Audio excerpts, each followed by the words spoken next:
அனைவருக்கும் வணக்கம். இன்றைக்கி நம்ம மகாபாரதம் ஆதி பருவம் பகுதி 42 பார்க்க போகிறோம். குந்தி தேவி தன் வாழ்க்கையில் உண்மைக்கு மாறானது எதையுமே சொன்னது கிடையாது. அவங்க வார்த்தையும் காப்பாற்றப்படணும். திரௌபதியோட கர்ம பலன் தீரணும்.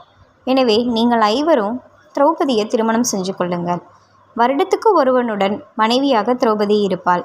ஒரு வருடம் முடிந்ததும் மீண்டும் கன்னியாவாள். அவள் சிவனிடம் பெற்ற வரத்தின் மகிமையே அதுக்கு காரணம். கணவன்மார்கள் ஐவருக்கும் திரௌபதி பொதுவாக இருந்தாலும் அவளுடைய கற்பு ஒரு நாளும் பட்டு போகாது. அவளுடைய கற்பு அலாதியாக அவளுக்கே உரியதாகும். எனவே இந்த திருமணத்துக்கு அனுமதி கொடுக்கலாம். இவங்களோட கர்ம பலன் தீர்வதற்கு நாம் அனைவரும் துணை இருப்போம்னு வியாசர் கூறினார்.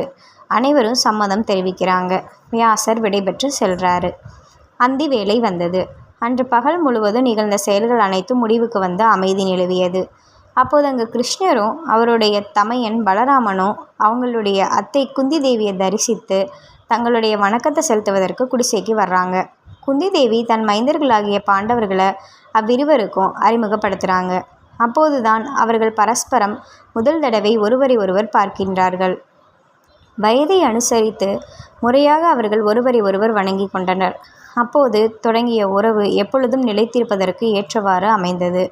மாறுவேடத்தில் வாழ்ந்து வரும் பாண்டவர்களுக்கு அதிவிரைவில் நல்ல காலம் வரப்போகுது என்றும் அதுவரையில் சிறிது எச்சரிக்கையுடன் இருக்க வேண்டும்னு சொல்லிவிட்டு தெய்வீக சகோதரர்களான கிருஷ்ணரும் பலராமரும் தங்களுடைய மாளிகைக்கு திரும்பி செல்கிறாங்க. பிராமணர்களாக வேடம் தரித்த திரௌபதியை அழைத்து வந்த பாண்டவர்களை பின்தொடர்ந்து வந்த திருஷ்டத்யும்னன் அங்கு நடந்தது அனைத்தையும் முற்றிலும் கவனிக்கிறான். அவர்கள் பாண்டவர்கள்னு அவர்கள் தாய் குந்தி தேவின்றதையும் அறிந்து மிக்க மகிழ்ச்சியோட அரண்மனைக்கு விரைந்து ஓடி சென்று தன் தந்தையிடம் தான் அறிந்து கொண்ட விஷயங்கள் அனைத்தையும் தெரிவிக்கிறான். வேந்தனாகிய துருபத மன்னன் சுயம்பரத்தில் நிகழ்ந்த சம்பவங்களை குறித்து கவலையோடு இருந்தான். அவனுக்கு திருஷ்டத்யும்னன் கொண்டு வந்த செய்தி ரொம்பவும் அமைதியை அளித்தது. மகன் கூறிய அனைத்தும் உண்மையாக இருக்கணும்னு இறைவன்கிட்ட பிரார்த்தனை பண்ணிக்கிட்டான். திருஷ்டத்யும்னன் கூறிய அனைத்தும் உண்மையாக இருந்தால் தன் வாழ்க்கையில் கொண்டிருந்த திட்டங்கள் யாவும் நிறைவேறும் என்றும் அம்மன்னன் மகிழ்ச்சி அடைகிறான். தனக்கு வாய்த்த புதிய உறவினர்களுக்கு துருபத மன்னன் விலை உயர்ந்த ஆடைகளை அனுப்பி வைக்கிறான். அவங்கள் அனைவருக்கும் விருந்துக்கு அரண்மனைக்கு வரணுன்னும் அவர்களுக்கு அழைப்பு விடுக்கிறான். இந்த கதை உங்களுக்கு பிடிச்சிருந்துச்சுன்னா மறக்காமல் லைக் பண்ணுங்கள், ஷேர் பண்ணுங்கள், சப்ஸ்கிரைப் பண்ணுங்கள். மேலும் இது போன்ற கதைகளை கேட்குறதுக்கு நம்ம வாய்ஸ் ஆஃப் சனு சேனலை பின்தொடருங்க.